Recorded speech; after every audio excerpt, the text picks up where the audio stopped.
Right before we jump into this video, if you'd like me to send you a free guide to capturing motion in low light situations, just look for this orange box over on FroKnowsPhoto.com, put your name, email address in it, hit send it, and I'm gonna send you that guide for free.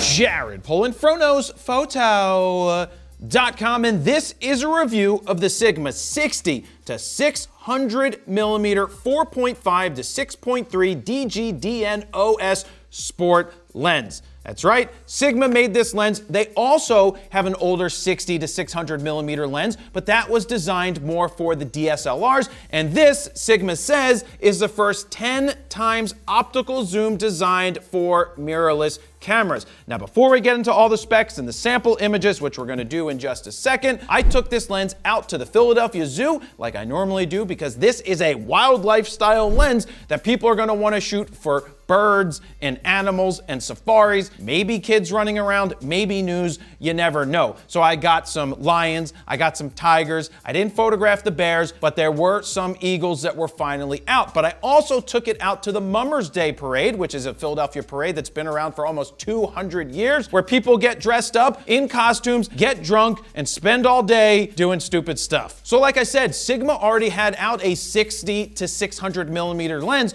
but this one is the first one that's designed, it's digital native, designed just for digital for mirrorless cameras. Now it does come in two different mounts. You might be just surprised, maybe it's Canon and maybe it's Nikon, but it's not. It's for the E mount for Sony, as well as, let me check. Yep, the L mount Alliance, which nobody still owns.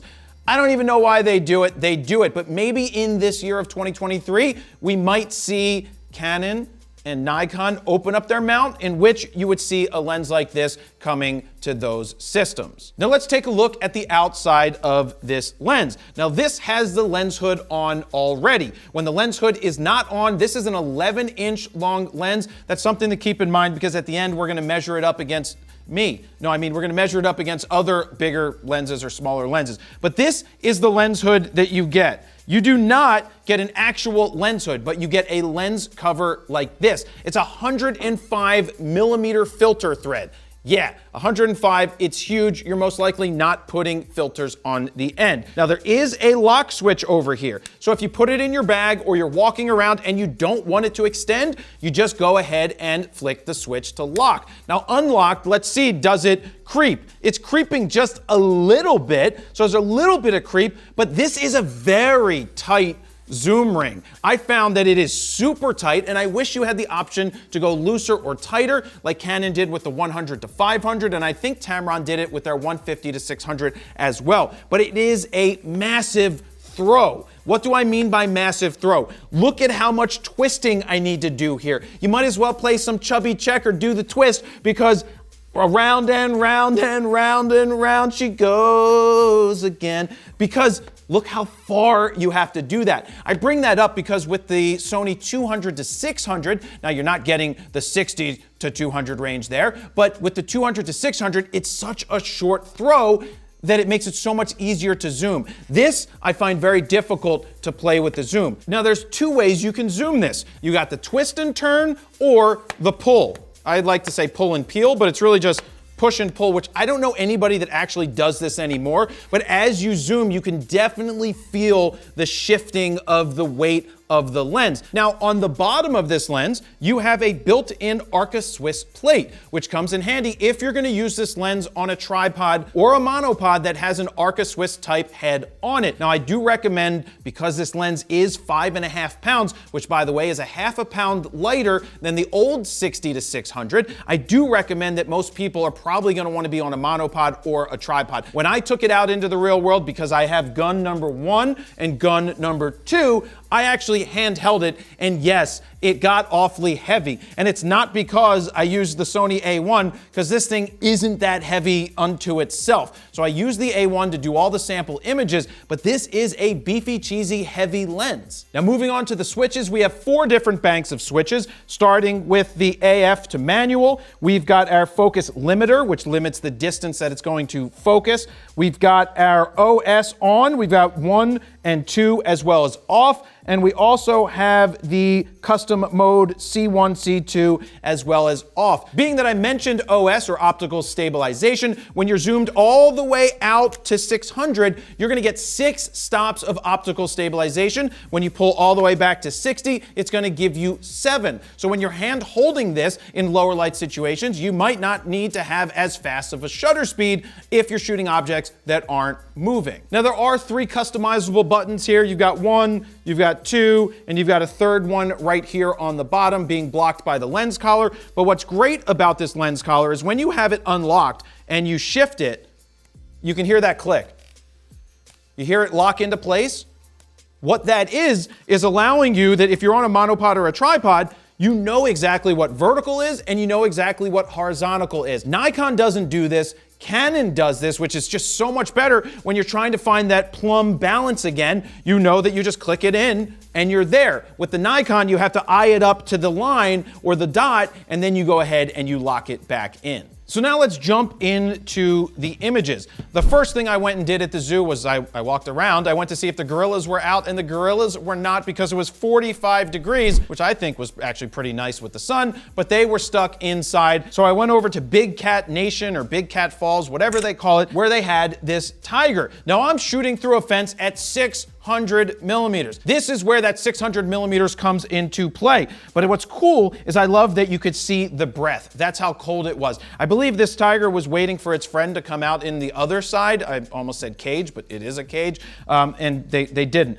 Colors are fine, tones are fine, sharpness is fine. In terms of autofocus, it felt fine to me. I don't think it's gonna be as good as, say, a native 600 millimeter f4. Of course, that's a lot more expensive. I do think that 200 to 600 millimeter that's native is a G lens for Sony is gonna focus slightly better, but I didn't run into any issues with the autofocus. Now they did upgrade their focusing motors. It's now using something called an HLA focusing motor, which is high response linear actuator, whatever that means. Now, if you're gonna be shooting a lot of pictures in a row, you're looking to motor drive and you have an A1 where you can get 30 frames a second, you cannot get 30 frames a second with this lens attached. I was squeezing out 15 frames a second with this, and that's all you're gonna get with the A1 because it just can't shoot as fast. It can't move those motors as fast, and there's very few lenses that can actually take advantage of that. So anyway, happy with this image.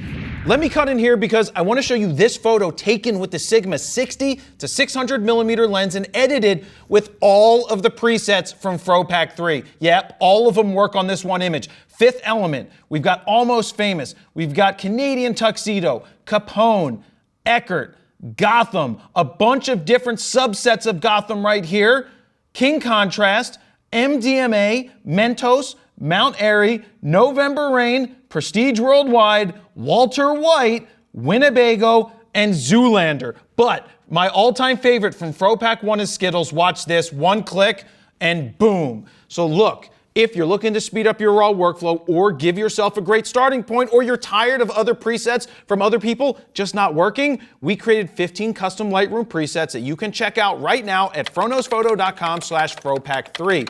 While you're over there, you can play with the sliders to see the befores and the afters, and if you decide to pick them up right now, they are currently on sale. Or if you want to get the triple play bundle that includes Skittles in FroPak 1, you can save even more. Now, let's get back to the video. Now moving on, we've got the Lion. So this is what 600 millimeters looks like. This is what 60 millimeters looks like. The big question here is, do you need the 60 millimeters? Because with 60 millimeters comes more weight to go from 60 to 600. Is it worth having the extra weight to get just from 60 to 200 millimeters or 60 to 150? Because there are those 150 to 600 millimeter lenses that Sigma makes as well as Tamron. So you have to think about what is the right thing for you. Can you trade off the weight? Because honestly, if you're on a tripod or a monopod, I don't think that extra weight really matters, and maybe having that 60 to 150 range might come in handy in certain situations, which you'll see when we move through to some of the other images. But, you know, zooming in on this Lion, I mean, looks fine to me. I mean, it's what you expect from these lenses at this point. They're all gonna be sharp. They're all gonna give you nice tones and colors, especially when you throw it on to the A1. Now this is a warning for anybody shooting at a zoo. This is what it looks like when you try to shoot through the glass. It gets a different tint, in this case a bluish greenish tint, and you're never going to get anything sharp and in focus when you zoom out. Just imagine if you put a big filter in front of a lens like this that was blue, you're just going to run into issues with sharpness. So this is what it ends up looking like. It doesn't work out. The same thing applies if you're at a hockey game and it's the really thick glass. You'll notice that at 200 millimeters, you're getting some refraction and diffraction from the lens, from the light bouncing around all over the place. Next, we move on to the Eagle. Now, I emailed them like a day or two before, and they said that, nope, the Eagles are still in quarantine because of the avian flu. And then I showed up, and a woman was like, let's go see the Eagles. It's just a random woman. I'm like, they're not out. And she's like, what's that? I'm like, looks like I was lied to, because that's an Eagle. But that's good for us because then we got to test it out. Where am I at with this one? We're at 600 millimeters. Look how nice and sharp that is as I zoom all the way in. Super duper sharp, looks fantastic. I'm not seeing that purple fringing around the Eagle's head like I did with the older 60 to 600. We got a lot of purple fringing with that bad boy, and maybe because this is designed the DN version just for digital, maybe that cleaned up. And when I say digital, more for the mirrorless cameras, maybe they made that correction and were much cleaner. Now I do want to point out that this out of focus area in the background, that is the fence. So it's not an issue with the lens. That fence is there because I'm not allowed to be in there with the bird because they might want to peck at me and try to eat me. So that's something that might happen. Now right here with the next image of the Eagles, the only reason I took this one is because you have one bird in the foreground, the other in the background. We're at 6.3 out at 600 millimeters. So you can see they were only like a foot or two away from each other. And that is so that you can see the background blowing out. Now you do have 9 bokeh blades, and by bokeh blades I mean 9 aperture blades for those people who really care about that type of thing. And the birds were in a different place than they normally are. They usually sit in a perch or on a perch. In this case they were really close to the fence. That's why you can see the fence in the foreground where normally it's not there, but they didn't want to move. I was like, hey bird, will you move into the right area? I'm trying to make a YouTube video. And the bird was like, F you, Jared. I don't care. So that pretty much wraps it up at the zoo, but I took it out into the real world to photograph the mummers. Now, the mummers, they strut around, people get dressed up, they paint their faces, they paint their bodies, they mostly do it to get drunk, and I thought it was pretty cool to go out there to photograph. I didn't have a credential or anything, I just walked around the barricade with this big-ass lens, and nobody asked me a question, and I just went right up to the front where everything was happening, and just sat there and took pictures, because no one questioned whether I should be there or not. Colors look good, sharpness looks good, everything about this, I'm happy with how this looks at 600 millimeters. Moving on to the next image, these guys are getting ready to do their performance. Their performance takes 2 minutes, and they say that some of these guys prepare for 9 months out of the year to get ready to do this. And I'm like, to run around and do this? You look at me, I'm a mummer, I'm strutting my stuff. I mean, this is like, takes 9 months of practice. Woo! I'm a mummer now. I mean, this is like the mummer strut. That's what they do.